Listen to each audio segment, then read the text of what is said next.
Swadika, everybody. Hello, good morning, good afternoon, good evening, wherever you are in the world. It is Monday morning here in Bangkok, and you guys, before we even start the live stream, look what I have to show you.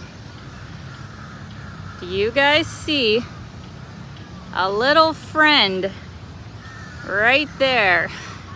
I'm gonna get a little closer. Hopefully I don't spook him or her. But do you guys see that? Moving in the water. No, it is not a crocodile. If it was, I would not be that close. But we are here in Lumphini Park in Bangkok. And yeah, wow, I'm so lucky to have this little friend right when we're starting off our live stream, because usually they're a little bit difficult to spot. Usually they stay pretty hidden around people. And if I didn't already mention it, these are monitor lizards that are very common all over Thailand, usually found near different kinds of bodies of water like lakes and ponds, and they're especially known as the residents of Lumphini Park. So pretty special actually that I spotted one just as we are starting this live stream. And yeah, they are not usually at all harmful to humans, only if they feel like attacked or something like that.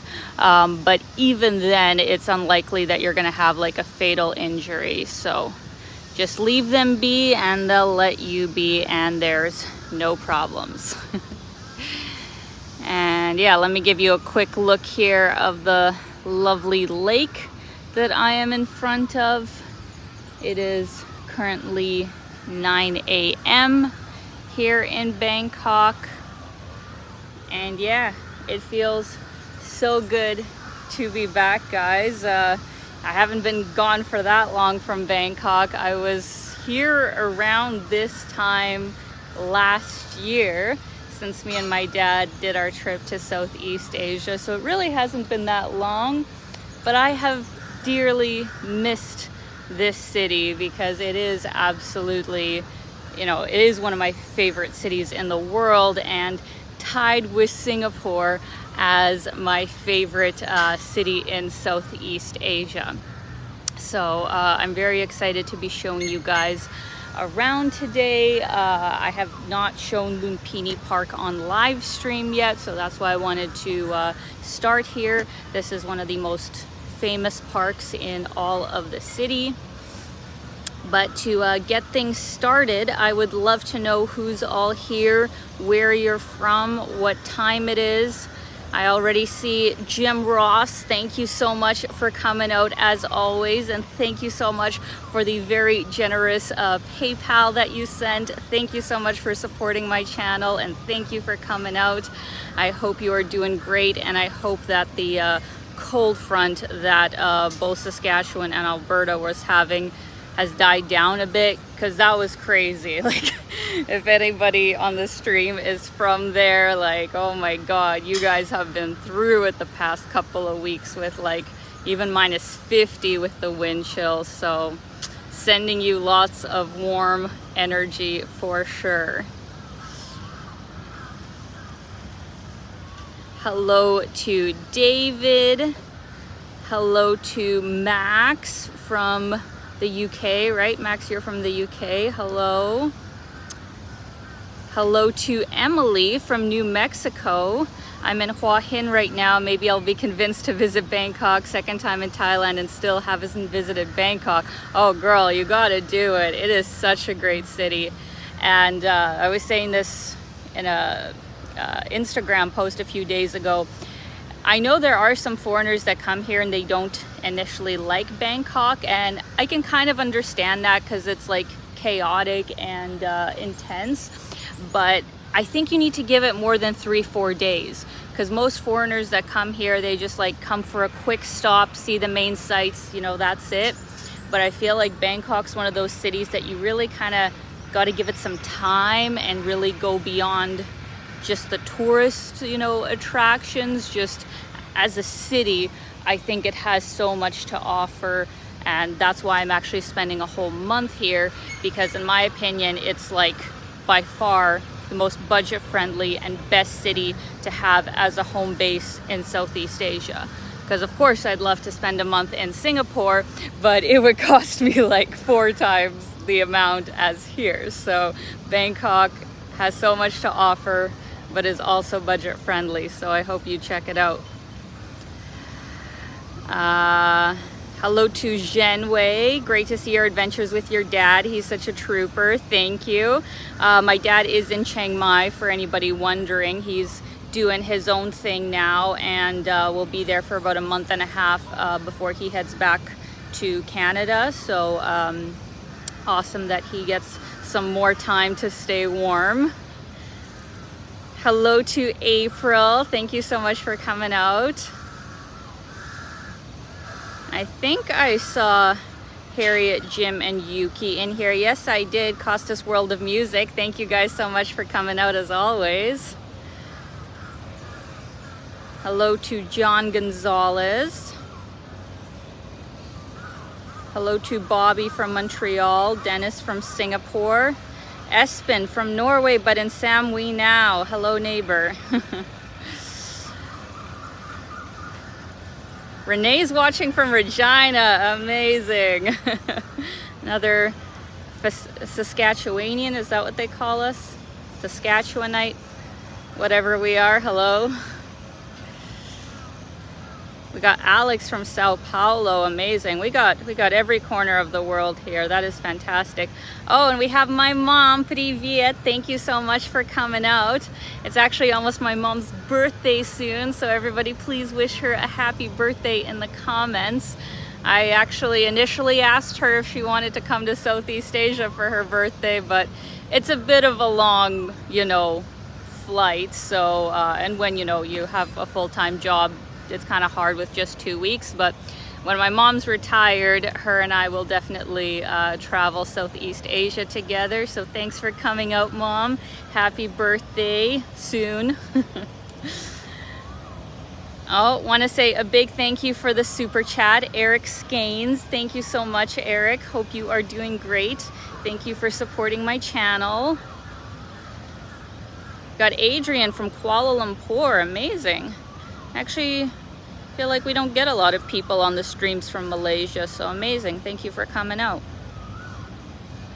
We got Bob from Florida, Jose from Mexico. Fantastic. All right, guys, well, I am excited to jump into this live stream. We are going to be covering quite a few different places, and it is going to be quite a walk. That's why I started it kind of morning time, because by 11-12, when I'm probably going to be done, it is going to be hot. Like the temperatures right now in Bangkok at the lowest are like 25, and at the highest is like 35. So it gets hot, and as if you remember my sunburn from just a few weeks ago, I am trying to not have that happen again. So I'm not going to be out in the midday hours. I have sunscreen on, so don't need to do that again. Oh, thank you so much to Costas World of Music, Harriet, Jim, and Yuki. Received your postcard from Laos. Happy birthday. Thank you so much, guys. Oh, to my mom, of course. My birthday is actually a bit after hers. Thank you guys so much. Glad you got the card, and hope you get my card from Koh Samui soon. That should be getting to you in about a week from now, so thank you. And Max, thank you so much for the super chat. Very much appreciated. Hope you are doing great. Fantastic. All right, guys. Oh, I have a kitty. Let me show you. Oh my goodness. You scared me. I thought you were a lizard. And I mean, that'd be fine. That'd be fine. I'm sorry what happened to your tail, though. Aw. So sweet. So sweet. So cute. And there are so many ravens or crows. I actually don't know the difference. Hello. Between the two. There are so many in the park recently. I don't remember that being the case last time I was here, but like all over, a whole bunch of ravens. Yeah, so as I was saying, Lumphini Park is arguably the most famous central park in Bangkok. It has been here for a really long time because now there is another park, Benjikiti, which is actually quite close to here, that personally I would say is better and it's bigger.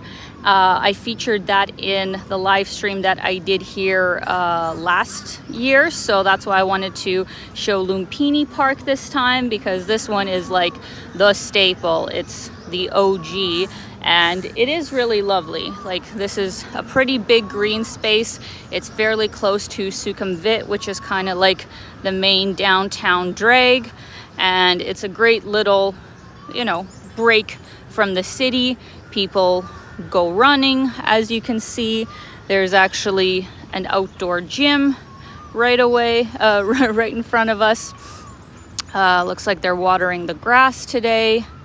And yeah, it's just a really great place to hang out and just have a nice green space in the middle of the city. So if you wanted to be near a park, this would be a good one, and still fairly central to everything else there is to see in Bangkok. Just gonna read your comments here.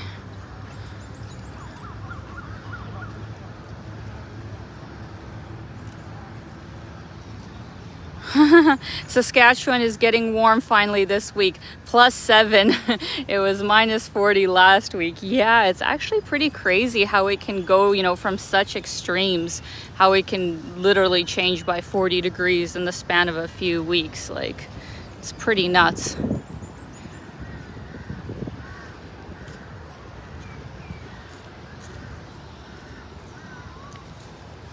Darren says, hi Alina and Gord, I used to live in Kinistino 50 years ago. Your dad worked for my dad, Alan McLeod, a long time ago. Oh my gosh, that's awesome. I love that, small world.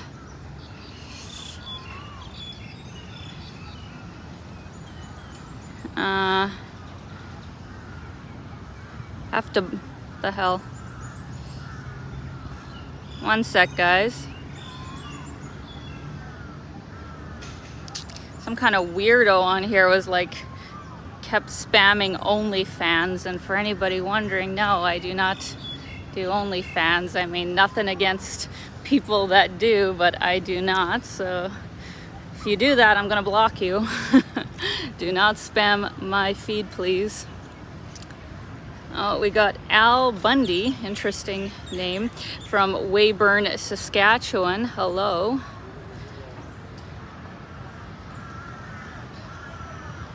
Aw, thank you so much to Michael for coming out. Hope you are doing well.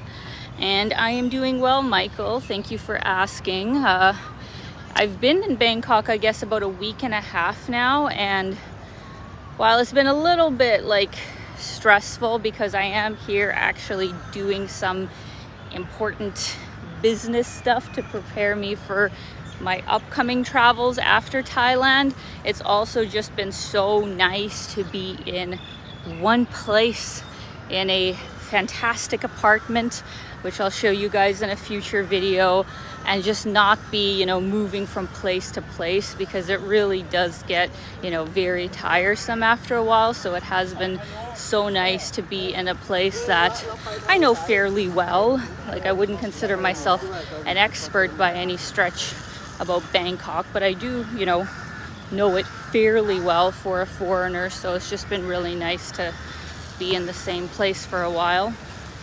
Thank you so much to NK for the super chat. Thank you so much for coming out, lovely. Hope you are doing well. Thank you.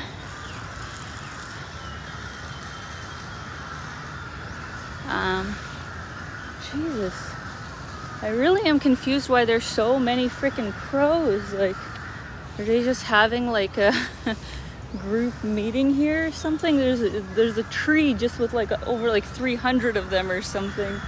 They're cawing so loudly, it's really weird. We got Roadrunner from Saskatchewan. Oh my gosh, we have so many people from Saskatchewan here today. Y'all really came out to support. Thank you. Oh, we got my friend Nak here. Thanks for coming out. I mean, I assume it's my friend Nak from Bangkok here, unless there's another Nak that I know. Thanks for coming out, Nak. Hope you're doing great. We got Chris from Boston. There was a question here. There was a question. I'm gonna flip the camera. I'm gonna look for, there was a question on here that I wanted to answer. That right there that you're looking at says Bangkok Senior Citizen Club. So maybe they do like lawn bowling or something there.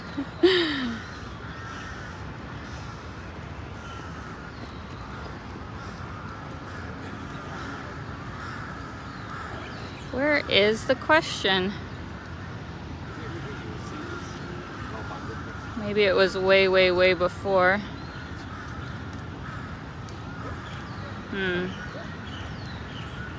Okay, give me one sec, guys. If I don't find it, we'll move on, but...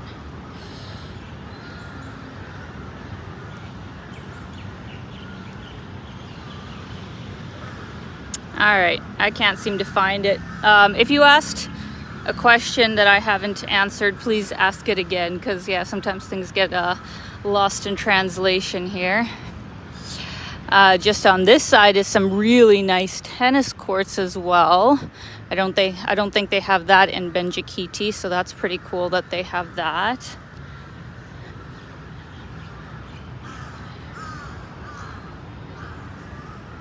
Alex asks, do they speak good English in Bangkok?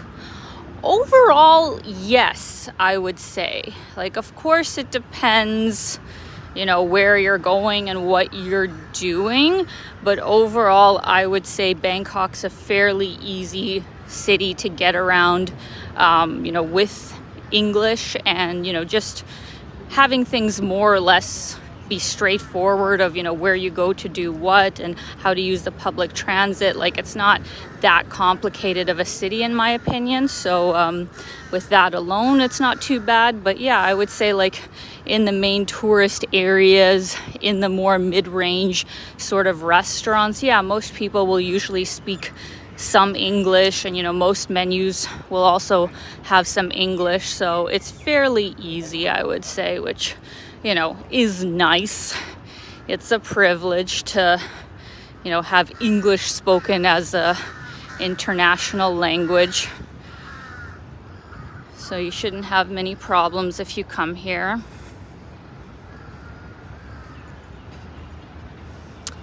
Doggy asks, what do you prefer, Thai tea or Vietnamese coffee? Oh, that's a hard question. Well, I mean, if I could only choose one or the other for the rest of my life, as far as drinks, it would definitely be Vietnamese coffee, because coffee in general is very important for my survival. I love it so much, and Vietnamese coffee is absolutely delicious. So I guess I'd say Vietnamese coffee, but Thai tea is also super delicious. If you've never had it before, it's this like really vibrant orange drink, usually served cold, and it's like very sweet and very tasty. So definitely try it if you have a chance. Aw, thank you so much. From Superbird, my mom and I love your Canadian videos. The maritime videos were really great. Thank you so much. I liked them too, but I was so sad that actually my maritime videos, like, they did not, you know, get that many views. And it's tricky, you know, with YouTube sometimes that, you know, I'm investing money by going certain places, and the Maritimes trip, because it's in Canada, cost me, you know, like quite a bit of money. And yeah, the videos did not you know, so far they haven't really done that well or made that much money, but I loved it too. I thought it was great, and you know, who knows, maybe in the future they will get more views. But yeah, you know, then you go somewhere that you totally didn't expect to do well, and it does do well, and you know, it all equals out at the end of the day. But hopefully other people will appreciate the maritime videos as well.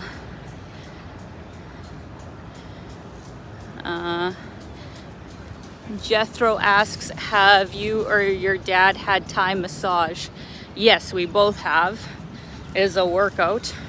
It's quite different than the traditional kind of oil massages that we're used to in North America. A Thai massage, usually you have like light cotton clothes on, and while they do kind of press and massage you, they also like pull you and contort you and stretch you in different positions. So a Thai massage is quite different than our traditional massages, but I do like it.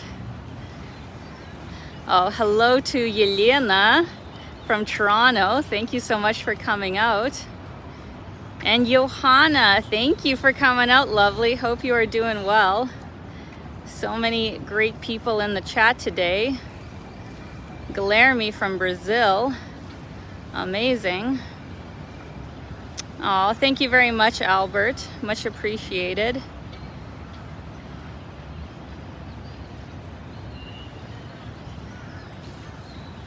Just reading your comments here, guys. Lord asks, hello, Alina. How are you? When are you going back to Japan?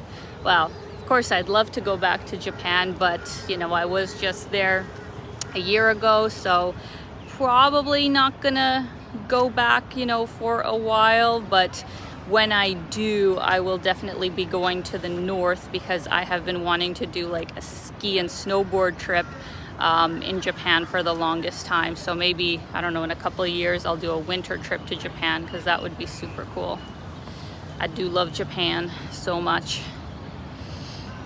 All right, so we are going to be coming back to this exit.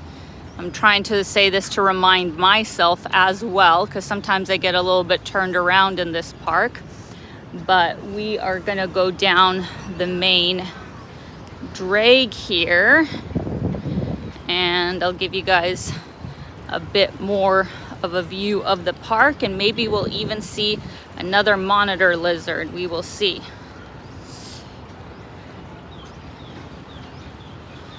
Oud asks, are you an English teacher? I mean, some people tell me that they've learned English better from watching my videos, so if that counts, then yes. If not, then no, I am not an English teacher. I think that would actually be a pretty hard job, especially depending on the kind of students that you have. But I know that is a common thing that actually a lot of people do here in Thailand and, you know, Japan and South Korea. That's actually a pretty great way to be able to travel and live as a local and earn, you know, I think sometimes you can actually earn a pretty good income. But yeah, great idea if that's a qualification you have and want to spend some time abroad.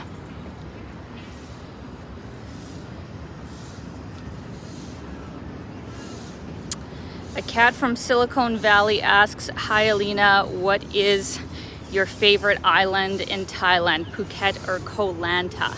So I haven't been to Koh Lanta yet. I heard it's really beautiful. That was actually one of the top places that people said I should go on this trip, but sadly didn't have enough time, and sadly also got really sick. That's the other thing. I'm still kind of like regaining my energy from, scared a sprinkler's gonna attack me there. It's like going hardcore today. Yeah, still recovering from not being well over the past 2 months, so just trying to take it easy here in Bangkok. So I guess Phuket, and I have been there a few times now. It is a really, you know, amazing place to visit, but of course very busy. It's very busy now. It's substantially more expensive than of course it was when I first visited in 2021. But now of course there's a lot of, you know, Russians who are moving there as well, because that is like their mecca in Thailand. So while I do love it, it is quite expensive, and the next time I come here I probably would, you know, try out some of the other islands like Koh Lanta and Koh Tao I heard was really nice too. So a lot to see. Thank you so much to Sawang for welcoming me back to Thailand. Israel asks, any signs of COVID restrictions coming back?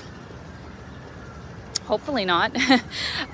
No, not from my experience so far. I mean, there are people who still wear masks, but I think that's fairly common in Asia in general. Like, you know, in Japan, they were still literally every second person was wearing a mask, even when the restrictions were gone. And there's, you know, some signs to like social distance and stuff, but as far as actual rules or having to have your vaccinations checked, no, I think that's more or less over. So you don't really have to worry about that if you're thinking of coming to Thailand. Look at these beautiful palm trees, guys. And see, more crows. Look at this, they're having a little splash pad party. So fun. Live your best lives, guys.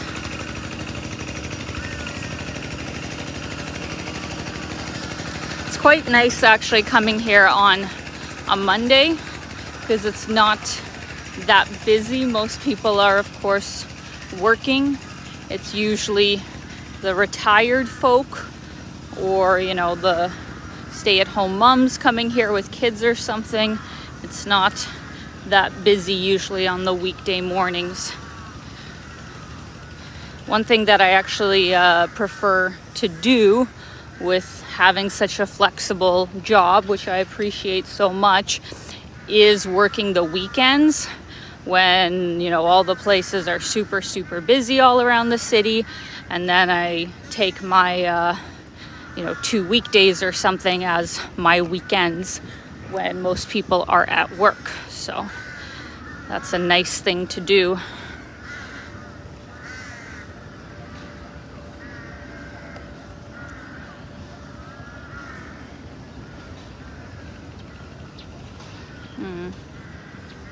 Alex says you look a little sunburned.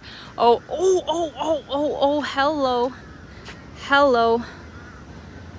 Almost walked straight into you. Let me know in the comments, would these guys freak you out?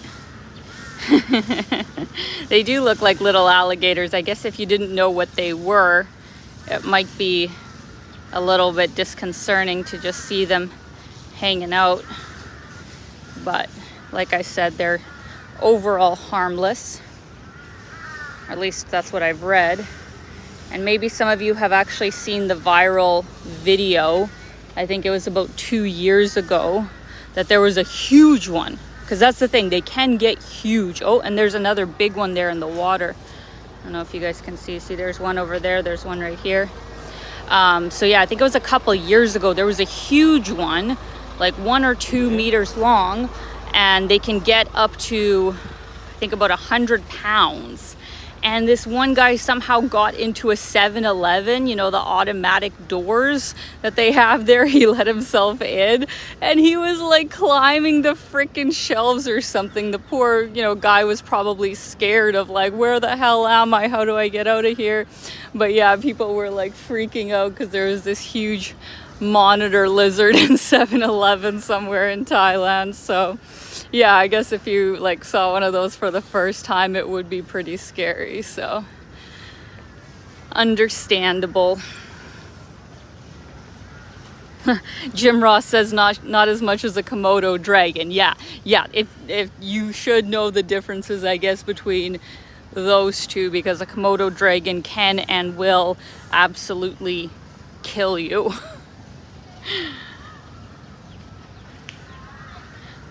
But funny enough, I'm actually thinking of going to Komodo Island in Indonesia as one of the things to do on this trip.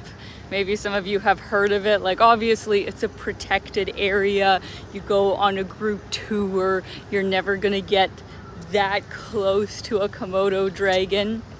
But it is, you know, the island where I think they at least originated, or there's a lot of them. Like, obviously it's called Komodo Island in Indonesia. It's not too far from Bali, so that was one of the things that I actually put on my list for this trip, is I wanted to go to Komodo Island. So yeah, don't need to come face to face with one of those guys, but it would be cool to see them from afar. So yeah, if anybody has been and has some tips, please let me know.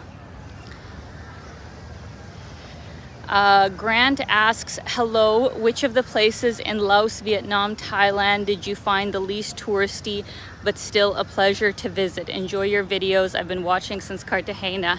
Thank you so much, Grant. Good question.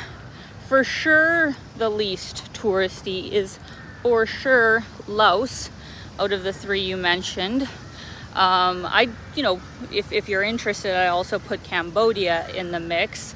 You know, Myanmar would be up there, but it's very unstable and dangerous to visit right now, so I wouldn't recommend that.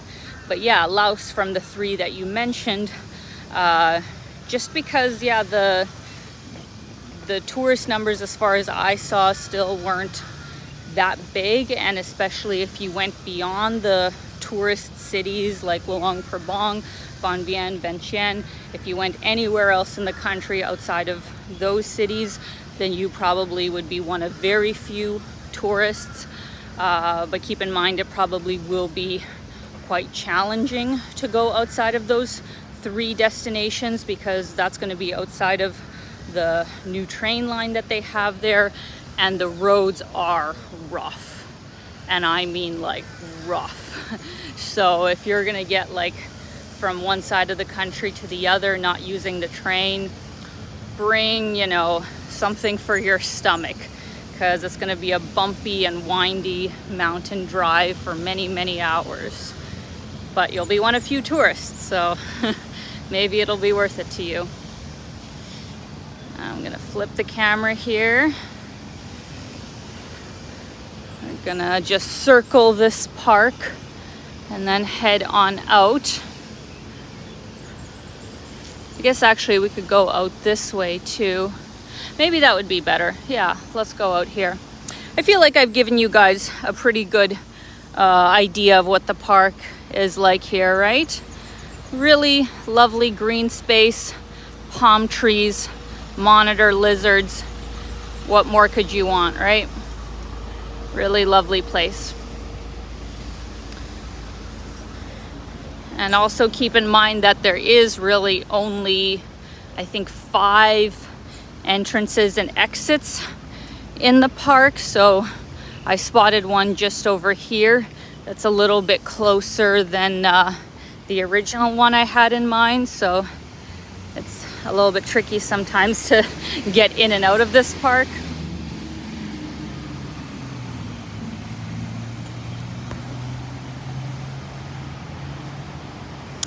Max asks, will you visit Chiang Mai before another country? No, I won't be going to Chiang Mai on this trip. There's just so many places that I'd love to see in Thailand, but you know, it does take a while to go from place to place, and it's really like the computer work that I have to do to produce videos and to do all the things I need to do to have this channel, that I can't just perpetually move from place to place and keep up with content. So as a minimum, I usually have to spend a week in every single place to produce one video from there. So if I'm only staying about a month in a country, the most amount of places that I'll see is 4. So yeah, sadly not this time. Won't be going to Chiang Mai. Oh, yikes. Harry says I'm in Pattaya right now in the hospital with dengue. Oh my gosh, I'm so sorry to hear that. I hope you feel better. Okay, now the sprinkler might actually attack me. Ah, my God. And that would actually be refreshing. Jesus. But all right. I think we're safe.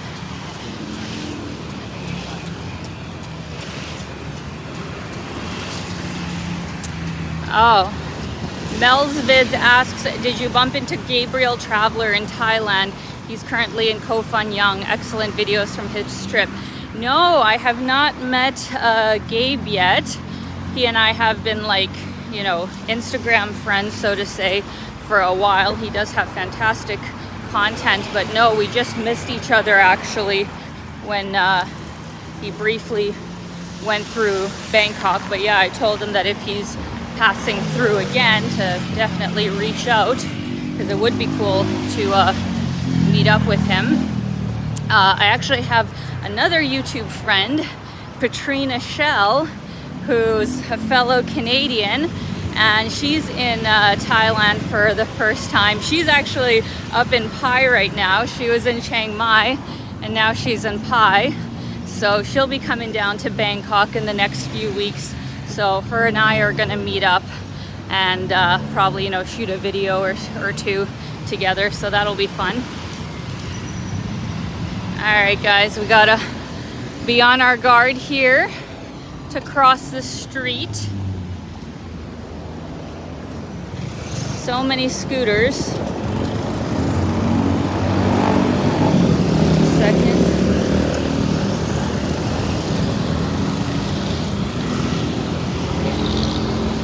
Thank you, kind sir.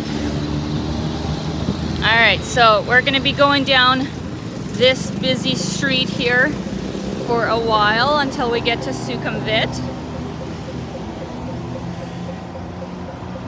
I don't know if I should answer this question.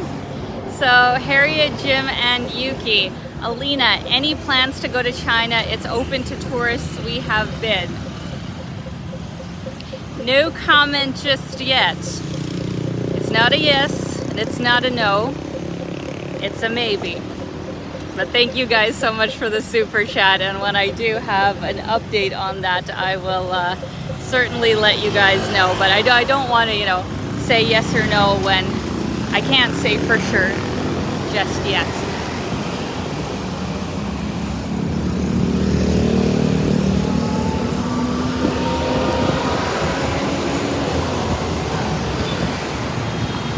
Israel says they drive on the wrong side of the street. Well, I mean, they would say that we drive on the wrong side of the street in North America. I don't know, like, who decided which side was, you know, originally the right side. I guess it's in whatever country that vehicles, or I guess horse and buggies even, were first invented, what side of the road they drove on.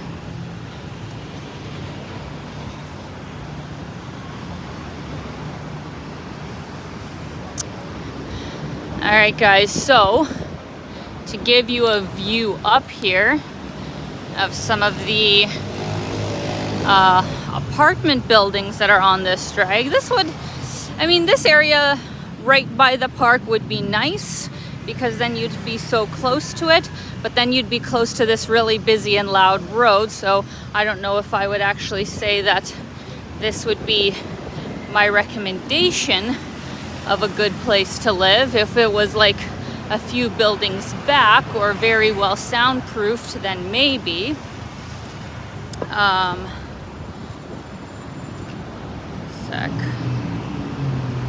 But I did want to use this time as we are walking to Sukhumvit to actually chat with you guys about what it has been like renting a long-term apartment here in Bangkok, and just from my research of the current cost of living in the city, you know, for expats, immigrants, people that want to, you know, move to Bangkok on a longer sort of term, or even at least renting a long-term Airbnb. Because with that, I actually didn't know that it is illegal to be in an Airbnb in Bangkok for less than 1 month. Like, obviously, if you go on Airbnb and you put in a place for just 1 or 2 nights, a whole bunch will come up and you can probably go and do the stay and have no problems. But legally, that's not supposed to happen. It was actually, I think, 5-6 years ago that they made this legislation to, try and curb people buying up properties to have as short-term rentals, because, as with most cities, they're having a housing crisis and there's not really enough places to go around. But those rules really haven't been enforced, and even if they do choose to act on them, it's only the owner of the Airbnb that's going to be fined, and it's only like $200 or $300, which for somebody who owns that kind of property is like chump change. So it's I guess a moral issue of whether you want to follow the rules or you don't. Like, I am following the rules technically, because my apartment, like I said, is a 1 month long stay, so I'm within the legal regulations of Airbnb here in Bangkok. But yeah, I didn't know that. I didn't know that it was actually illegal to stay in an Airbnb for a short-term sort of stay. So just FYI. And I will be doing a video showing you guys a tour of my amazing apartment here in the city. I'm in a really nice kind of like, I guess it is more or less like an expat district, but it's also like a very wealthy area of the city called Thong Lor. It's like, it'd be like an hour and a half walk from here, or just like 6 stops on the BTS on Sukhumvit. And yeah, there's a whole bunch of like beautiful luxury building high rises. There's a lot of like great restaurants and cafes in that area. So a great place to live in Bangkok. And even with renting it on Airbnb, fully furnished, has a gym, has a pool, has 24-hour security. I am paying 1,300 Canadian dollars, which is like 1,000 US, for the 30 days that I am there. So to me, having spent almost $2,000 for a furnished room in Toronto on Airbnb, I feel like I am like getting the best deal in the world with that kind of price difference. But of course, here in Bangkok and in Thailand, like, that is a lot of money, and you could easily get a very basic but still like nice apartment in maybe the more outskirts sort of areas of the city for significantly less. Like, you probably could get a monthly rental for like $600, even $700 would probably get you something nice.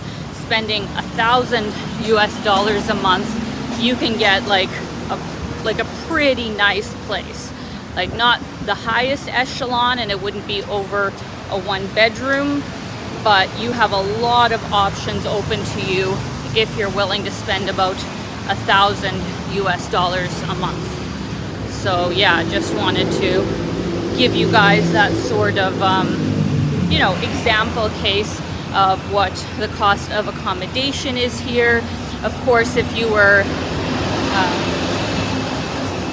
renting longer term, like if you signed a 1-year lease, let's say a nice luxury building kind of off of Sukhumvit near a BTS station, you could probably get my kind of place, but for like you know, maybe $700 or something.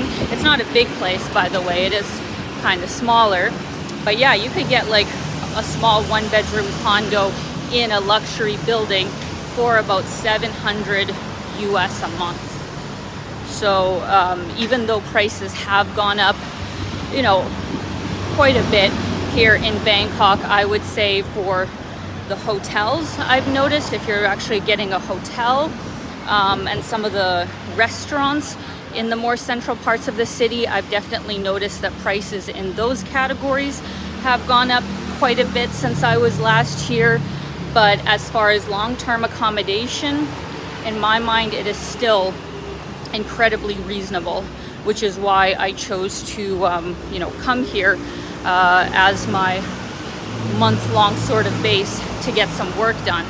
Because even in like Kuala Lumpur, while the apartments were very reasonable for what they are, I still think that Bangkok has much better, you know, luxury buildings for the price that you pay. And also I prefer Bangkok as a city compared to Kuala Lumpur, but that's just, you know, my personal sort of preference.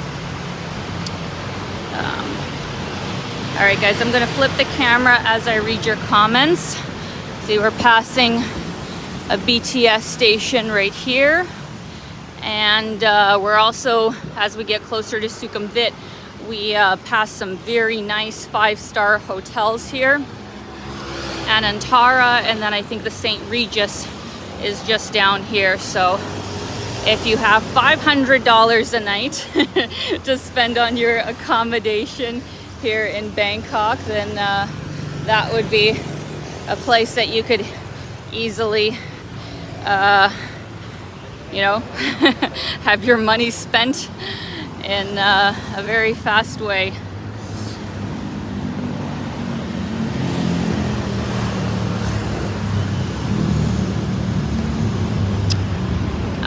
Doggy asks, why not Ho Chi Minh City in Vietnam then? I do like Ho Chi Minh, actually. It is a fantastic city, and I think it would actually be a good place to have as a home base. But for me, like the traffic was a bit of an issue, because, you know, in all of Vietnam, it's very difficult to cross the street, and it does stress me out, you know, after a while. And there's not sidewalks as much as there is in Bangkok, because I like to walk. Like, I know some people just don't care and they will just take Grab everywhere, but personally I prefer to walk, and I still feel like Bangkok is one of the most walkable, you know, major cities in Southeast Asia. So that would be my reason why I would still choose it over Ho Chi Minh.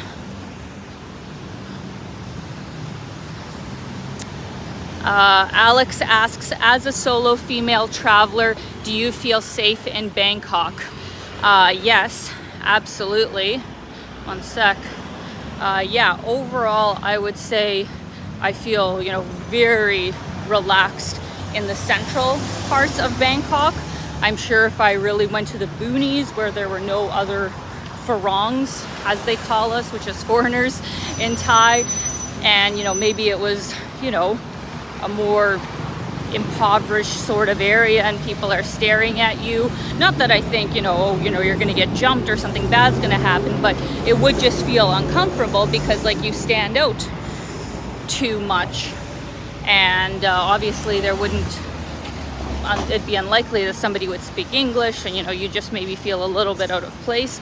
But overall, unless you're like going into, you know, drug territory or something like that, or you're the only person in some back alley and, you know, there's a really bad person there with you, it's unlikely, you know, something really bad is going to happen. Caveat, if you are maybe going here for the nightlife and you are a sex tourist and, you know, you're here to do drugs, yeah, if you're doing that kind of stuff in Bangkok, absolutely you are putting yourself in potential harm's way to get your drinks spiked and to get robbed.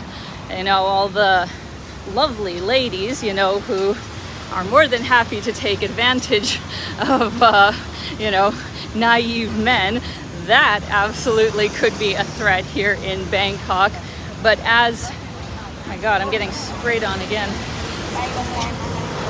But as a solo female traveler who really doesn't go out and do the nightlife kind of thing, other than like meeting some friends for drinks, no, I don't really have much to worry about, I would say. So if you're not really looking for trouble in Bangkok, it's unlikely, not that it can't happen, but it's unlikely to find you.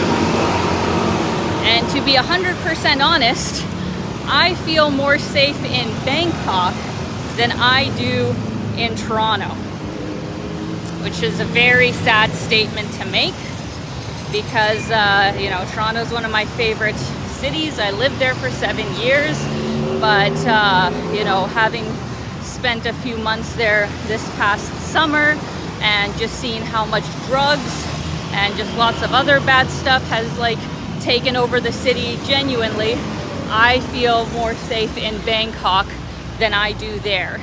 Because at least here, there's such strong regulations when it comes to drugs, other than, you know, weed. Weed is obviously legal here, but, you know, I don't really see it, at least personally, causing too many issues. But like in Toronto, people are doing like crap that makes them hallucinate and become zombies, and, you know, you don't know what they're seeing. They're out of their minds and stuff like that, and all of that. Like, you don't know what those people are capable of. So I don't want to be around that kind of stuff, and it makes me feel very uneasy. So because doing those kinds of drugs here would like land you in jail, one less thing, you know, that you have to worry about here in Bangkok. So personally, I think it's actually a very safe city for the size that it is, which is 11 million people. Like, that's double the size of Toronto, basically. So I think overall, it's, you know, it's a very well-run city for what it is. All right. Let me flip the camera here.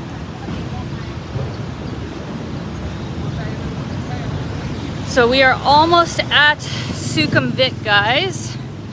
This is the main drag here in Bangkok, and where you will see kind of this upper train line, which is the BTS, the Sukhumvit line. It's like the light green line.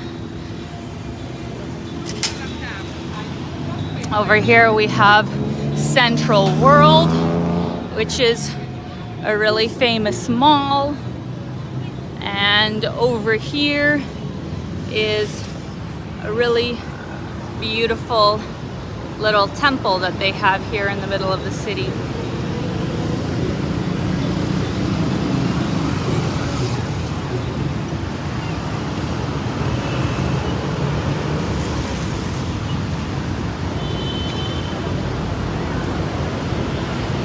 Lovely. Now, I actually wanted to ask you guys, would you prefer that I go this way down to MBK Mall, you know, Siam Paragon area, yeah, mainly like the malls, or do you guys want me to go this way, which would go past, well, obviously more malls, but also like Nana Plaza and like Soy Cowboy, which are like the nightlife areas, but of course at like 10, 11 in the morning, there's not going to be a lot going on. Which would you guys prefer? Let me know as I flip the camera here.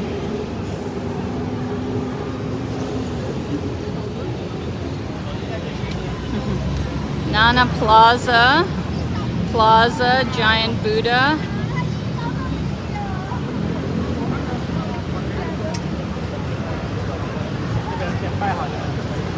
Oh wow, we've got 348 people here, amazing. Actually, while it's green, I'm gonna go across the street here. Because these lights, that's the one thing, crossing Sukhumvit, unless you time it just right, like, holy hell, these lights are like red for 5 minutes or something. So while I have the chance to cross, I will.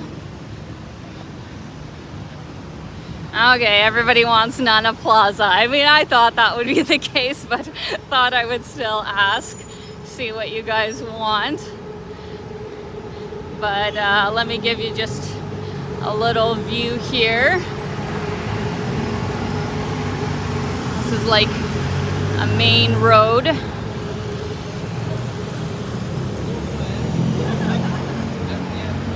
I love the malls in this area, but it's actually quite confusing if you ever have to meet somebody in there. Like, it is so easy to get lost.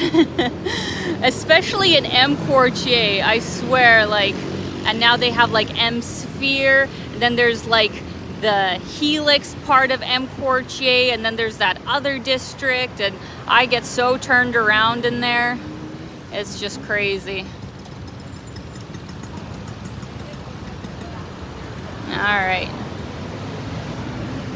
All right, well, we're gonna do as the majority of the people asked for, which is to go down to Nana Plaza. So let's make our way there. And yeah, actually, Lost Soul, you might be right. By this time, some bars will just begin to open. That's true. I think Hooters starts opening up at like 11 or something for lunch, because they do serve food, so maybe some stuff will be open.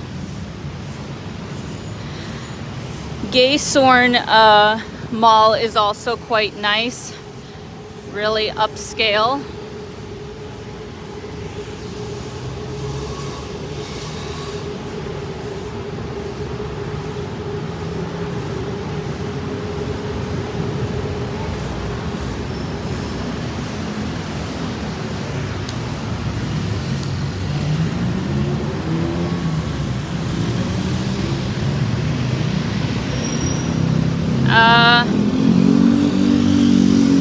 A cat from Silicon Valley asks, do you have to worry about food poisoning in Bangkok?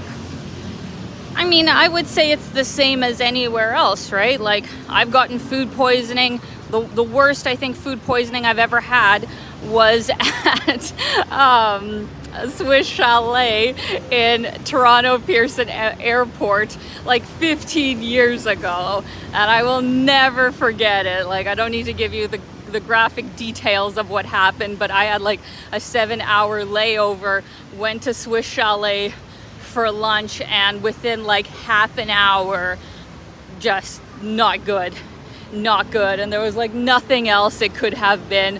It was for sure either the chicken or like the salad or whatever, because I didn't really have anything else to eat that day.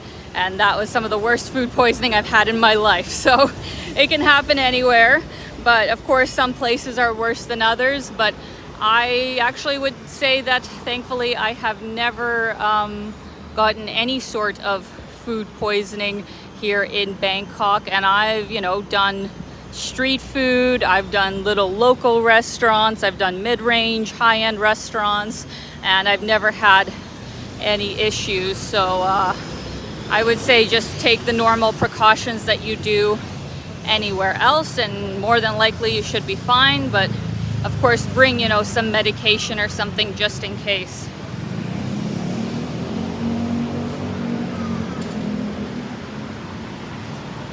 Tex says 17 years going to Thailand, never had food poisoning. Well, that's good.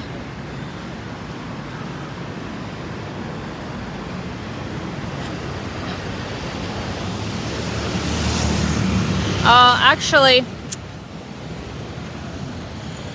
well, Nana Plaza is on that side, right? So maybe let's just go up the elevator here. Hopefully my stream doesn't pause. If it does, guys, I will come back, but it should be fine. Yeah, we may as well cross because Nana Plaza will be on that side, and it's kind of tricky to cross Sukhumvit.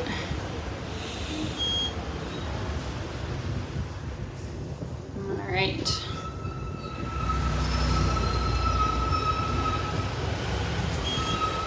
Just wait for this lady. Yeah.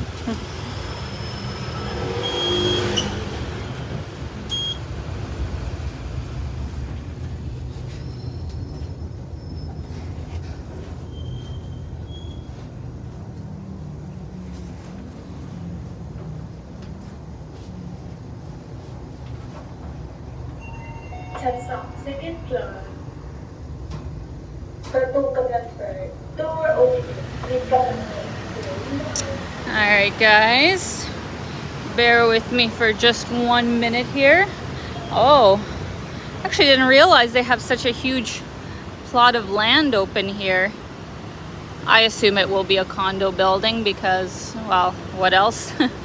Or maybe a mall, maybe another mall. All right, here we are with Chitlam. And actually, let's keep walking on this higher part of the boardwalk as long as we can to avoid traffic. Plus you kind of get like a bird's eye view of everything. Oh my God, so many people.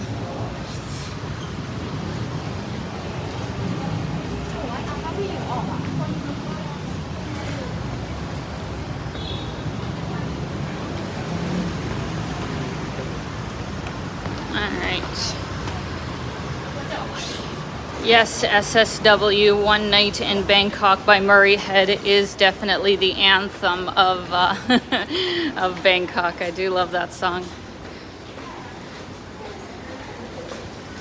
HB Music asks, what travel health insurance company do you use? So I am currently using Safety Wing. Link, oh, I can't, dang it, I can't go through here. Okay, I will have to go down. One sec, guys. Thought I could get through here.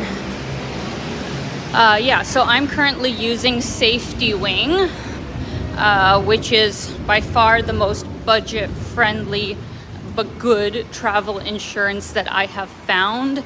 It's especially good for people who are younger, because I think the policies only go up until like age 45 or 50, like it is, you know, quite a low age, which is why it's that cheap.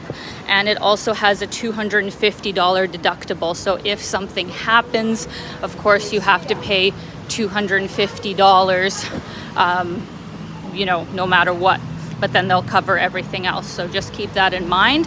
And then the other one that I have used in the past and would also highly recommend, also link in bio, and that one gets you 5% off, is Hey Mondo. So that one has much higher coverage. It does not, it does not have a deductible, and it covers people until the age of 75, I believe. So those are the two travel insurance companies that I kind of alternate between depending on, you know, what I need. I've used Hey Mondo when a country has required you know, a certain amount of coverage for things, because Safety Wing's coverage is a lot lower. So yeah, those are the two that I use.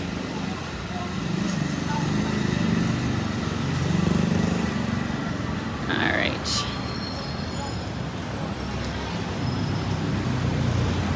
All right.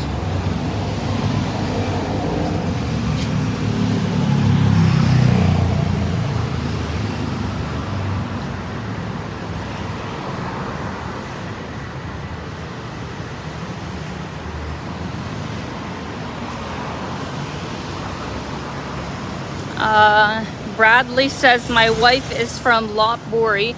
She said the air quality is poor. How is the air quality? I mean, it's not incredible. I'm definitely not in the fresh air of the mountains, but I would say it's not that different from a lot of major cities. Like if you get stuck behind some, you know, tuk-tuk that's running on propane or something like that, that's not going to be pleasant. but if you're just walking down the street, I wouldn't say it's too bad. That is probably a reason of why, like, some people wear masks and stuff, but I don't know. So yeah. Oh, my friend Lane is here. And I agree, Lane, I miss being eligible for youth insurance plans. So Lane and I met and initially worked at Flight Centre, which is like an Australian travel agency. And Manulife used to have like really good travel insurance plans, but you had to be younger than 30, I think it was it? And it was like, a quarter of the cost of their regular plans.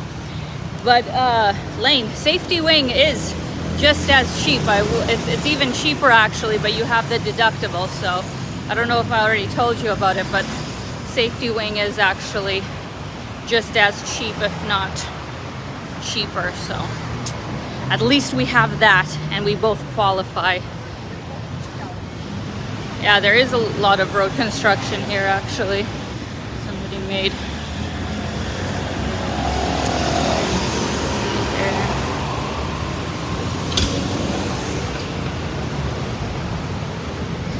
People making the road here.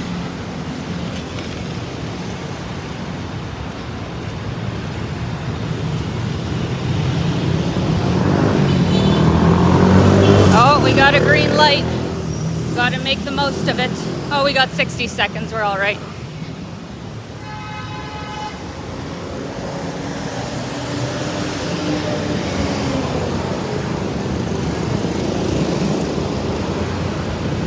Got a Taco Bell.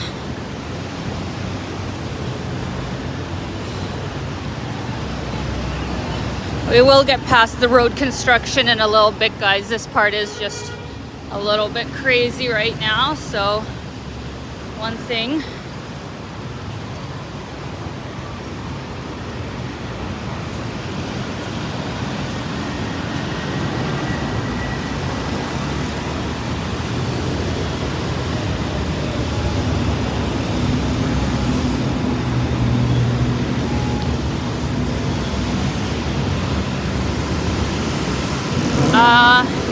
Somebody asked if I got any shots before I went to Southeast Asia, and no, actually, I think the last vaccination that I had other than COVID shots was actually for yellow fever back when I was in Colombia. Now, you don't need a yellow fever vaccination to enter Thailand unless you're actually coming or like a native of certain South American countries or in Africa. But, I guess yellow fever is good to have for a lot of parts of the world. And then they do recommend the Twin Rex one, which is like hepatitis A and B. I got that way back in the day, so I might actually be overdue for that one. And then your tetanus shot, you're supposed to get every 10 years. I'm probably overdue for that as well, to be honest. But yeah, like those are just, I think, the recommended ones for Southeast Asia in general. But at your discretion, they won't be checking papers or something like that for most people when they come here, but might be some good things to kind of make sure you're on top of. And of course, if you are going to the really remote and rural parts of any countries in Southeast Asia, you might want to look into malaria pills, because apparently malaria has been on the rise in Southeast Asia.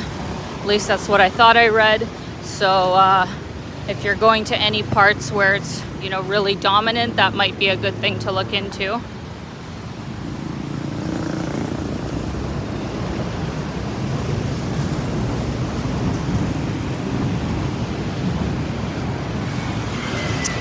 Over here we got Central Embassy. This is actually one of my favorite malls in Bangkok. It's kind of like, well, yeah, I mean, it is more or less a luxury mall. A lot of the like really expensive stores in there, but it's just really beautiful, and it has a lot of great cafes and restaurants. So I'll like pop in there for lunch or something and cool off from the midday heat, which will be starting in about an hour from now.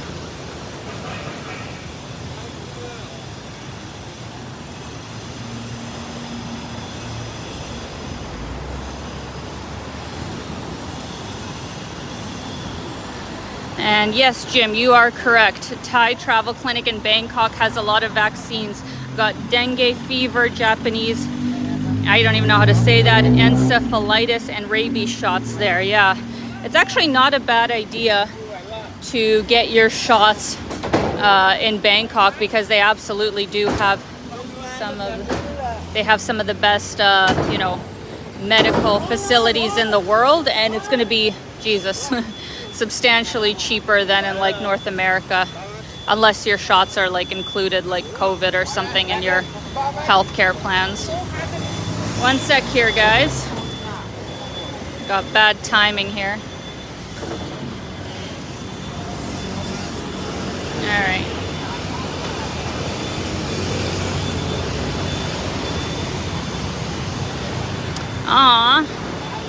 Thank you so much to my lovely friend Shigeru. Thank you so much for the super chat. Hello, Alina.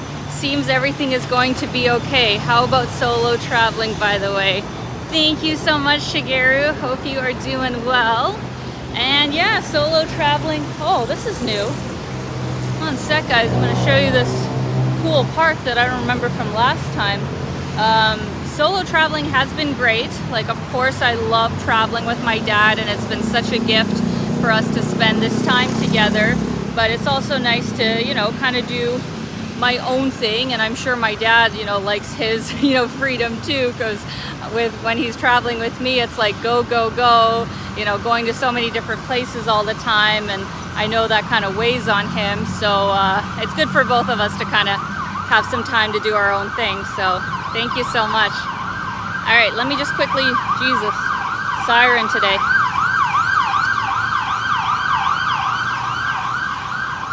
I don't know if I just overlooked this when I was last here, but I don't remember this. What a lovely little park. This is so nice. Yeah, just wanted to show it to you guys. And then I like that they have these like over road walkways that go into the mall. Very convenient. I want to say a big thank you to Emerson for the super chat. Thank you so much. Very kind of you. Just watching the traffic here, guys. Like I said, I still feel like, you know, traffic is pretty good in Bangkok. They will usually actually tend to stop for you compared to Vietnam. But you still really gotta watch. Like, you really gotta watch here. Look at this lovely, I think this is, yeah, this is actually a bank. It's a Krung Siri Thai bank. Very beautiful plaza.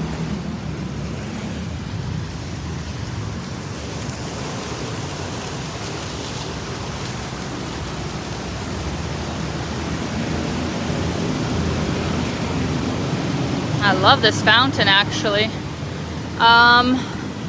Doesn't look like I can cross the street here on street level, so we're gonna have to go up.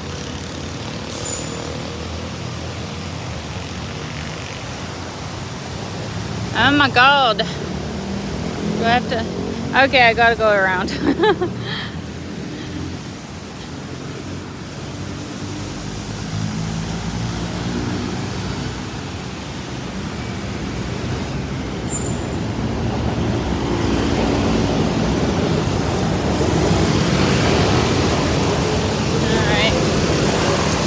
That creature is. Oh, it's a whale. It's a whale, and Kurung Siri has some kind of ocean initiative, zero waste. I see.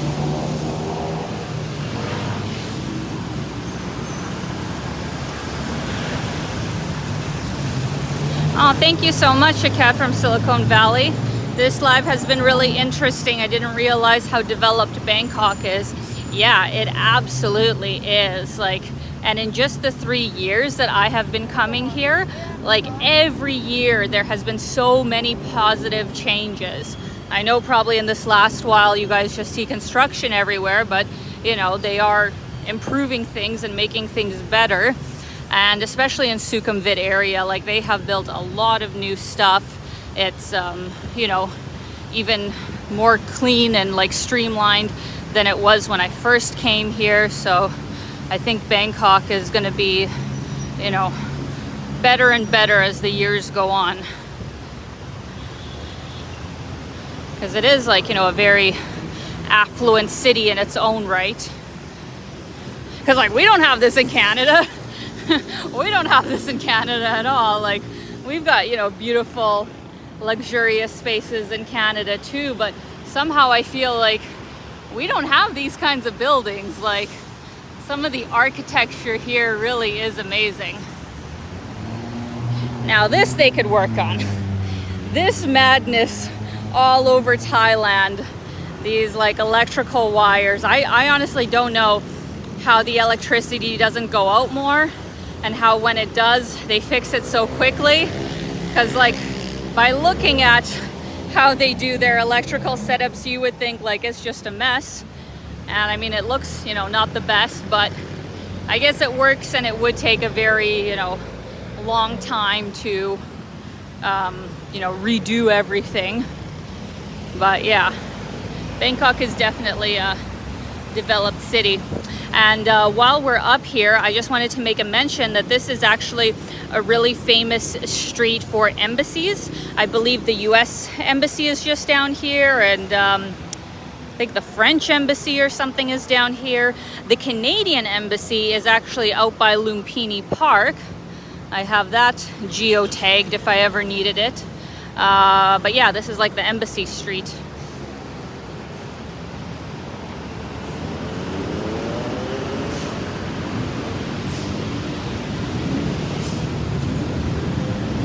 Yeah, you see what I mean? This is crazy.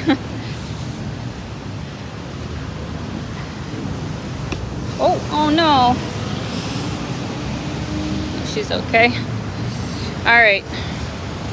Can I fit through here? Kind of, I guess. Ugh. Whoa, Jesus. Now I almost wiped out. Should have gone the other way. All right, can I go through here? I swear, just a few days ago I walked down here. They were not doing the roads just a few days ago, so this is a new thing, I guess.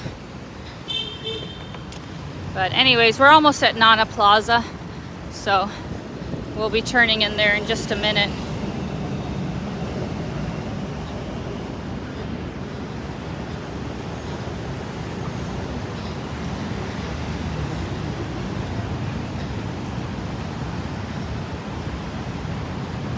Oh, and it's getting hot, guys. I can feel my back just sweating.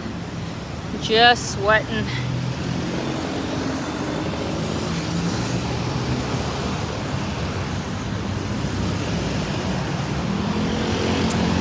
World Traveler asks, what would be the most romantic rooftop restaurant you would recommend? Well, there's a lot of great sky bars here in Bangkok. I'd say so far of the ones that I've tried, I really liked the Sofitel, if I'm saying that correctly, like the 5-star hotel Sofitel. I went and had dinner on their rooftop, and it was incredible.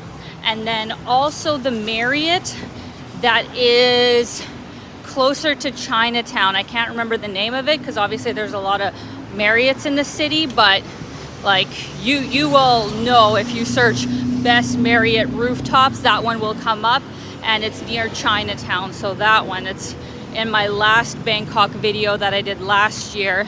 I went there with some friends and it was incredible. So that would be my recommendation for that.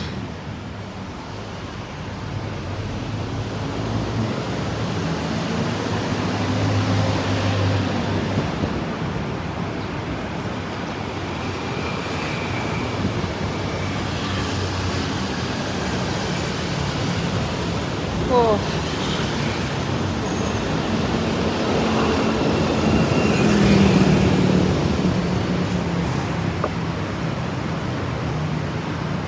Just reading your comments here, guys.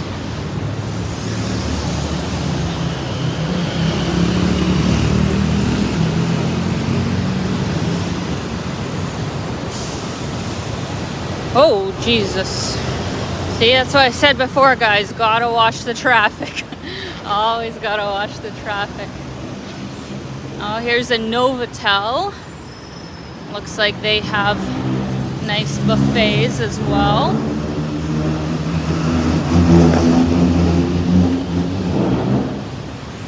Live band happy hour.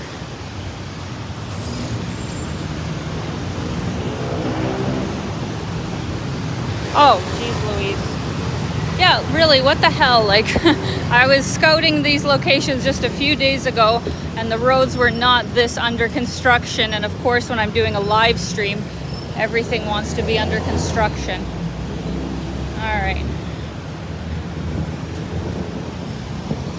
Oh, boy.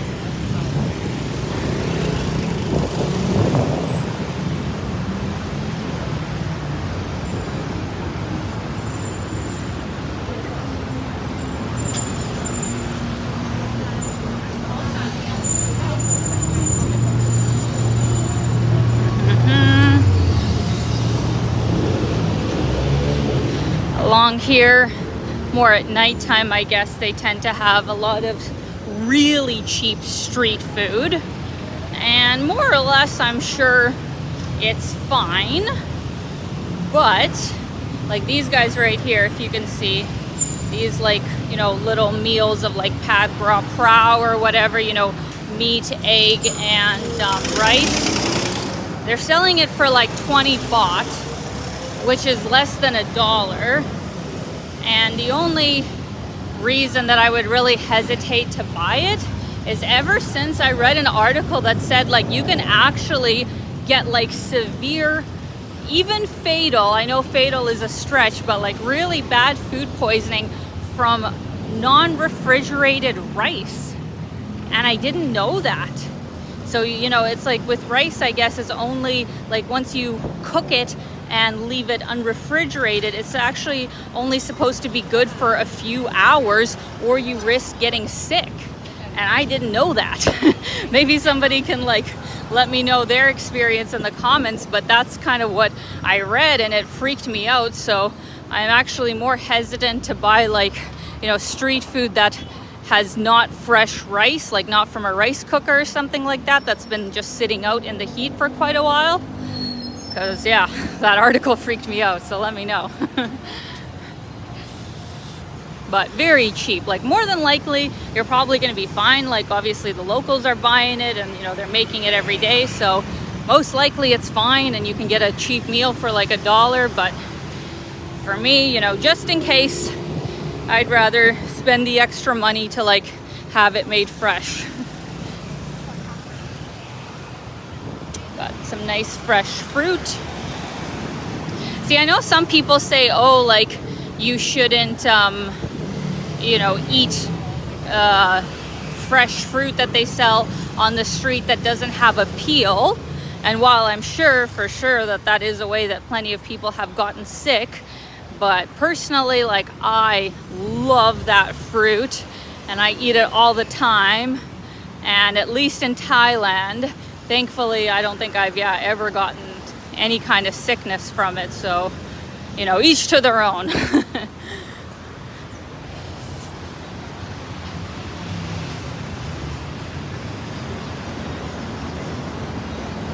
Yeah, so Lane agrees with my statement.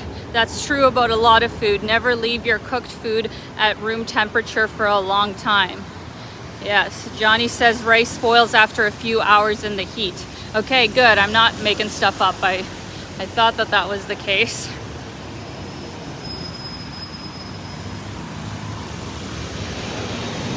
All right.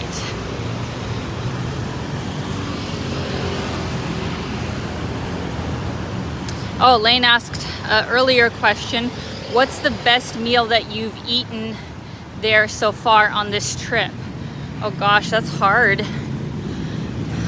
Well, I mean, just a few days ago, I actually went out with some friends here from Bangkok, and they took me to a really cool like local food area, and we went to that really famous Michelin guide street food restaurant, J.O. Chua, and it was actually like pretty decent. Then we also like got this shokupan bread dessert there, and that was also really good. So yeah, that's a meal that stands out like right off the top of my head. But I've also had like lots of great food when we were in Koh Samui. I found that their restaurants were actually quite good. Had a lot of great like pad thais and curries, so that was also amazing. All right, guys, we have made it. Here we are to Nana Plaza. I'm sure some of you probably have experience with this area. It is considered to be the nightlife, red light sort of district here in Bangkok, as well as Soy Cowboy, which, depending on how my camera battery is, maybe we will make it all the way there. But yeah, this area obviously gets a lot busier at night. There's Hooters just across the way, and I actually don't know if they have any ladyboy cabarets in this area, but that's actually one thing that I wanted to do this time when I was in Bangkok, is go to a cabaret, because I've never been to one in Bangkok. And you know, I'm a big fan of like well, drag back in Canada. I know like with ladyboys it is different, but that's one thing that I definitely want to see. So this is Nana Plaza. It gets going at like, you know, 5 p.m. So there's a whole bunch of different bars and performances going on in this area. And further on here, there's also like a lot of, you know, different things. I don't know actually how, you know, how much I can even say on a live, and I don't know, can the algorithm like demonetize me if I say certain words? But I mean, I don't think I have to spell it out for you guys what goes on in this area. I'm sure you can use your imagination. And yeah, I don't know what else to say.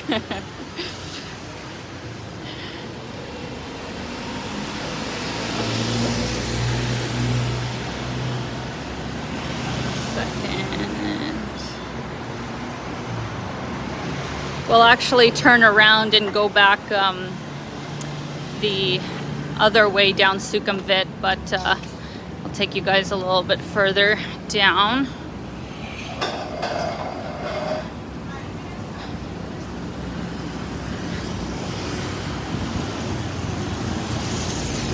I think I remember there being like a really famous, oh yeah, this is the really famous Irish bar just across the way here. Fitzgerald's, I guess. Really famous Irish pub, gets pretty busy at night.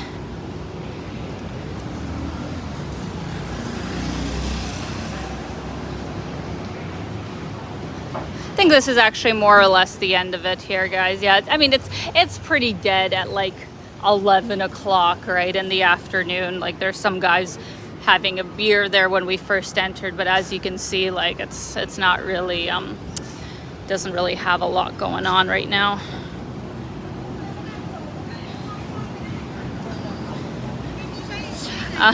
Lane asks, is it more shocking than the shows at the Amsterdam red light district? Well, I mean, I'm not an expert, obviously, in this whole area of expertise. But I would say that, like, from what I've seen just walking around Nana Plaza and Soy Cowboy at night, like, I mean, it is just like really pretty girls in, like, you know, skimpy outfits standing outside the bars trying to, like, you know, have you come in or whatever and stuff. But in Amsterdam, just from my experience when I was briefly there, like, it felt like quite a bit more like explicit, you know, like much more like directly selling like sex. Like, obviously here they're doing that too, but I think it's just more it's more just assumed what's going to happen. They're not so obvious about it, whereas in Amsterdam it was very blatant from my experience, you know, of, like, you know, when the curtains close, like, what do you think is happening in that room kind of thing. So yeah.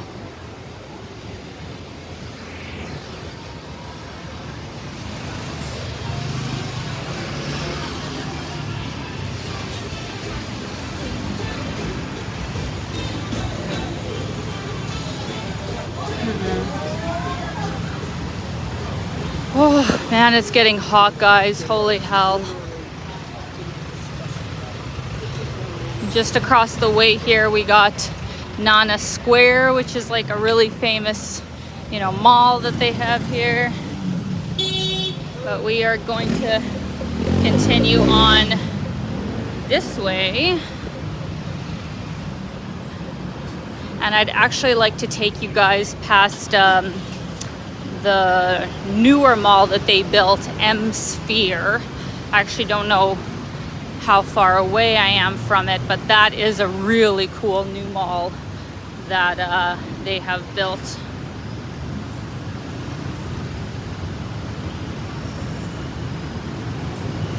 Postal service is also very good in Thailand, I would say.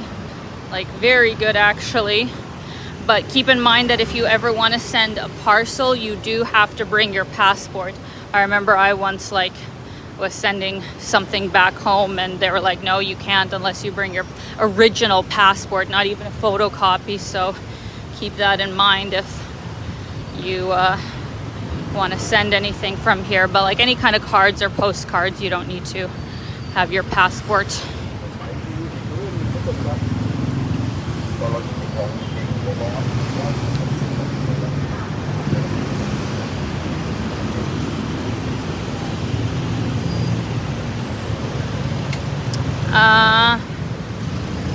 Lao Thailand asks if Tokyo has a red light district. Yeah, of course it does. I think, you know, most large cities in the world have actually a red light district, or a pseudo one anyway. And in Tokyo, it is kind of in Shinjuku area, which would be like, that would be the foreigner red light district.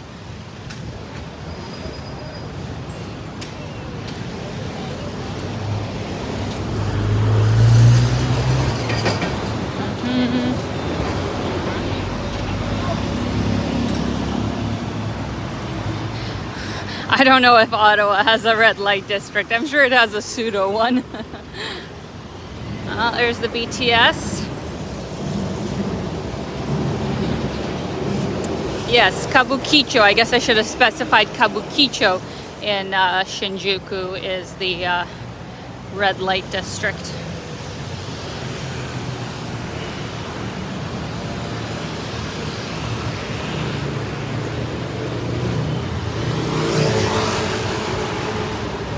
Oh, true. Actually, see, yeah, you're right, Lane.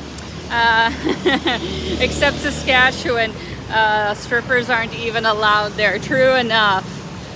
There's probably only like Craigslist ads in Saskatchewan.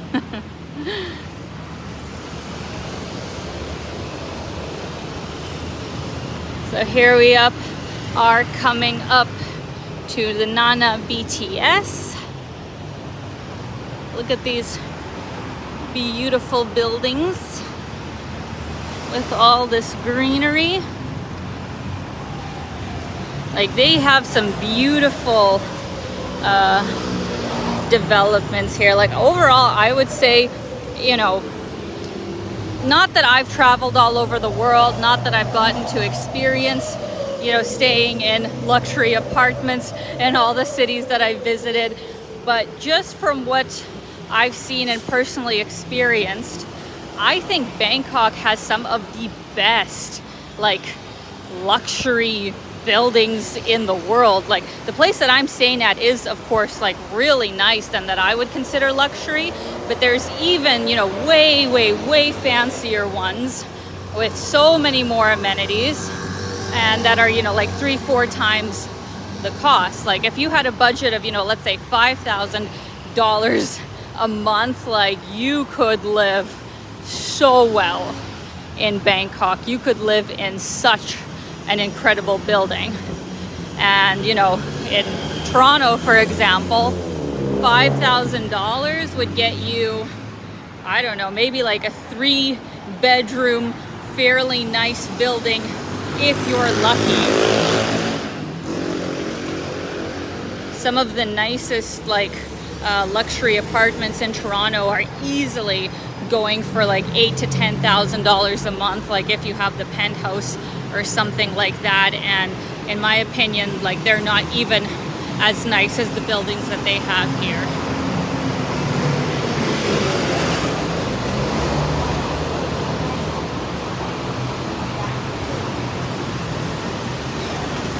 All right.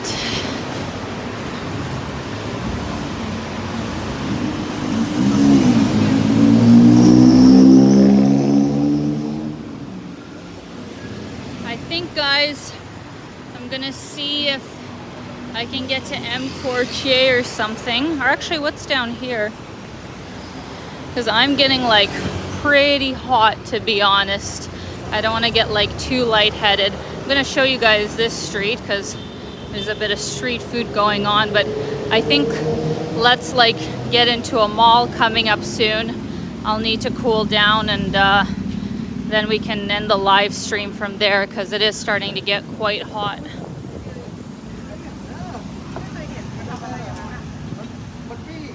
This place looks quite busy. Viva Sports Bar and Restaurant. Looks pretty nice.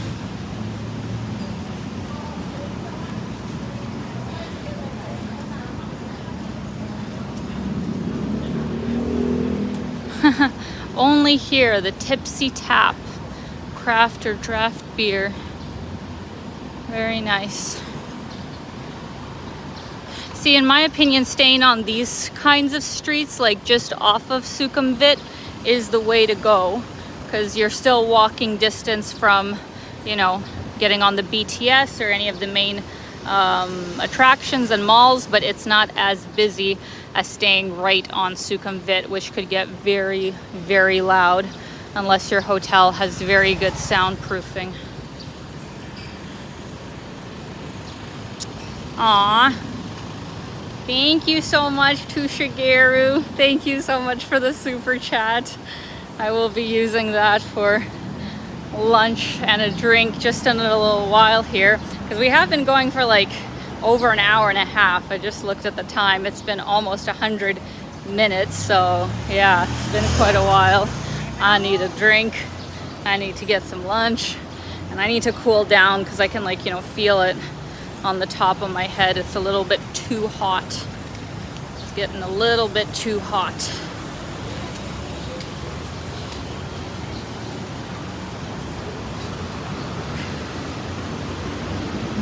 I sadly don't think I'm gonna get to Soy Cowboy. It's a little bit too far away. Because with Sukhumvit, like, going from, you know, where I'm staying all the way to MBK, I think Google Maps said it would take 2 hours. It would be a 2-hour walk. So even if I just did a live stream for you guys on, you know, the main areas of Sukhumvit, that itself would take 2 hours, which is absolutely crazy.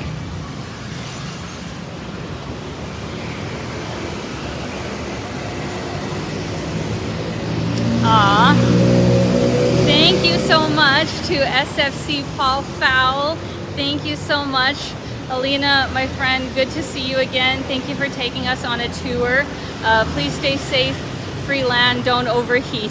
Thank you so much, Paul. Yeah, I don't know, I was feeling fine, but then just literally in like the last 5 minutes, I kind of just feel like a little lightheaded and a little bit dehydrated, and I can feel, you know, the temperature rising. So yeah, it's about time to get inside in the nice Bangkok air conditioning.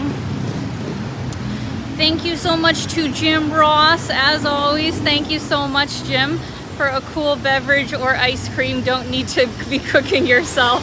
Thank you, Jim. Yeah, I don't need to be cooking my skin either. It has been through enough in the past couple of weeks. Actually, just a quick update on that.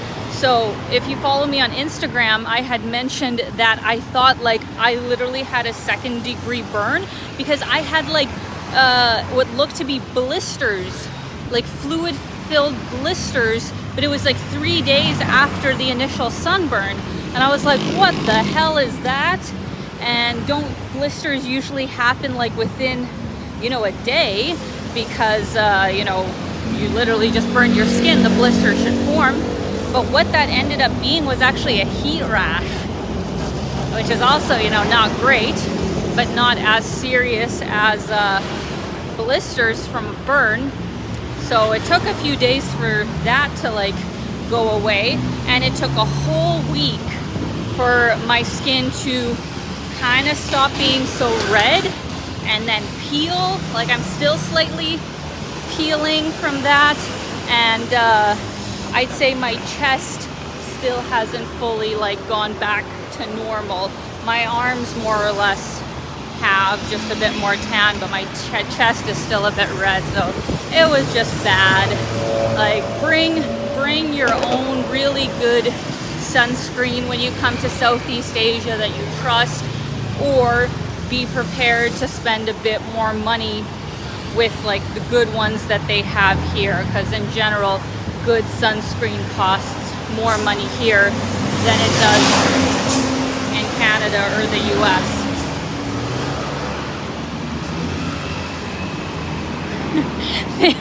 Thank you so much to Costa's World of Music and Memories, Harriet, Jim, and Yuki for the suntan lotion fund. Thank you guys for the super chat. Yes, that absolutely will be going in the fund, because yeah, like with the amount of time that I spend, you know, in the sun, like I go through a lot of sunscreen. Like I probably go through like $30 of sunscreen a month. Like it's an expensive you know, thing that you have to do in Southeast Asia. Oh, just wanted to give you guys a quick view here of Koreatown here, Sukhumvit Plaza. I forgot about this area for some reason, but I've been down here a few times, and they have some really, obviously, really good Korean restaurants down here. So if you're a fan, definitely, yeah, come to this area for some delicious food. So another nice little stop on Sukhumvit. Gosh, I'm trying to remember which mall is coming up first here. Might actually be what's near Asok Station. Forget the mall that's right there, because I think Asok's gonna come before M. Quartier, so might have to pop in there first.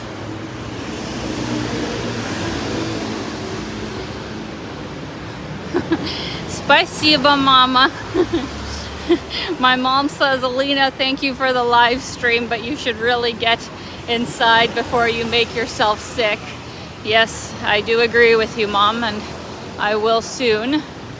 Oh, yes, thank you. It is Terminal 21. That's right. That will probably be the mall coming up next, so maybe I'll pop in there.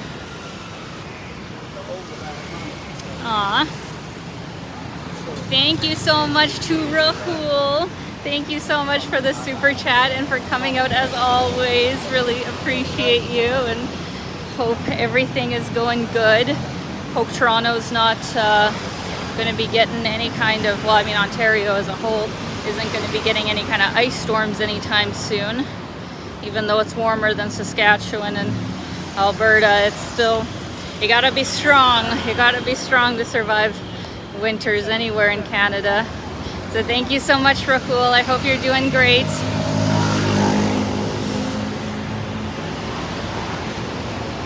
I'm gonna flip the camera here.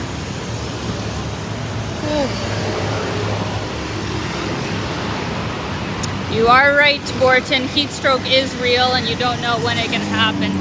Absolutely, yeah. I think actually,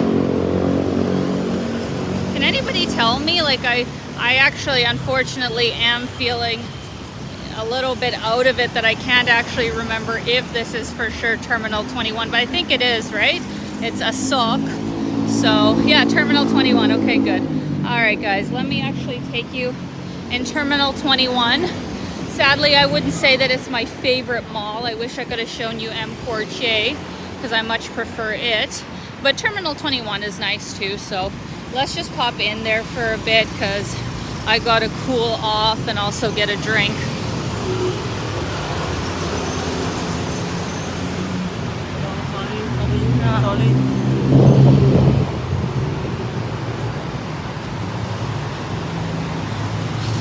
Second, guys. Gotta get in my Stairmaster workout today. Holy moly.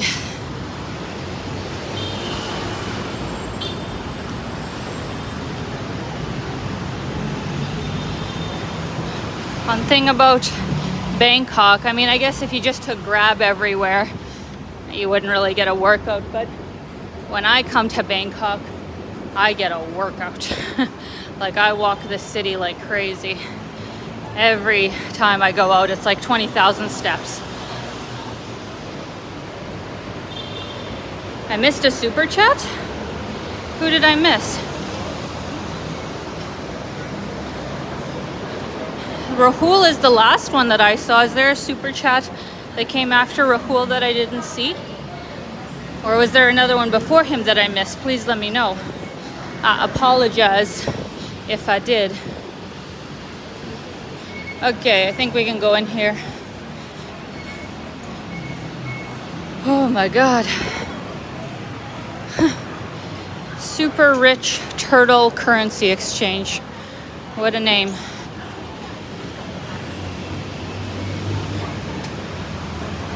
All right, guys. Oh my God. Oh my God. We're almost at the air conditioning. Holy hell. I hope they'll let me film is the only thing I'm a little worried about. But we'll hope for the best. I'm just going to put it down. We're going to see. All right. I think we're in. I think we're good. We are in Terminal 21. This is actually a pretty big mall. Sometimes when I compare it to like Siam Paragon or like, you know, Central or something, it actually feels like a little robot. Feels like a smaller mall, but actually Terminal 21 is also pretty big.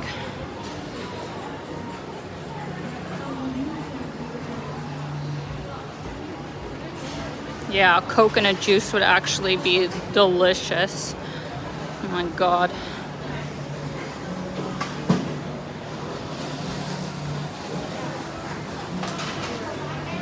Okay, let me see if I can find a place, maybe a bench or something I can sit down in. Here we go.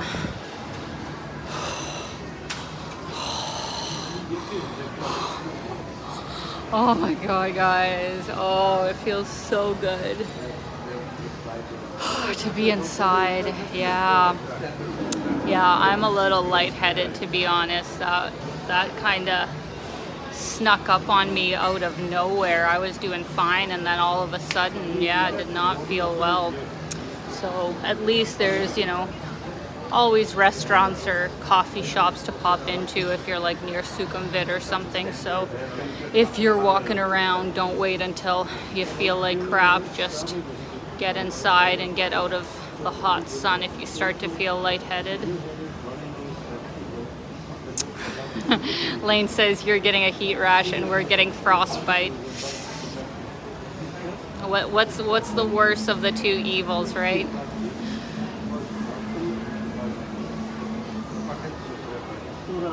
Let's see here. Amazing. Well, friends, I really do want to thank each and every one of you for coming out. Thank you so much to everyone who, you know, supported my channel with super chats. That is going straight into the channel bank to be able to make these videos, but also the sunscreen and hydration bank. So I thank each and every one of you for that. And it was lots of fun to walk around one of my favorite cities with you guys. Bangkok really does have so much to offer, and I know I'm going to be coming back here, you know, so many more times in my lifetime, or at least I can hope, because it is honestly, you know, the kind of place, in my opinion, that you won't get bored easily. Like, there's always something to do, there's always something happening, the people are so nice, it's fairly easy to get around, and for such a big metropolis that has so much to offer from a Western perspective, it still is fairly budget friendly in my opinion, you know, compared to some other places. So yeah, if you've never been to Bangkok, definitely check it out. And I will probably have one more live stream before I leave Bangkok, before I go to my next destination. I don't know if I already announced it or not. I think I have, so it's not that big of a deal if I say it. The next country that I'm going to is Sri Lanka, which is really exciting because I have not been there before, but I've heard very good things. So if you have any suggestions, please send me a message with some of your recommendations. I'm probably going to be focusing on the more central to south area because I just read some like security recommendations that the north isn't the best area to be visiting right now, but the central to south is okay. So if you have any suggestions with that, please let me know. And yeah, I will see you guys probably in 2 to 3 weeks for that last live stream from here before I head out. So as always, I'm sending you so much love. Hope you're having a fantastic day and keep being your own kind of beautiful. Bye guys.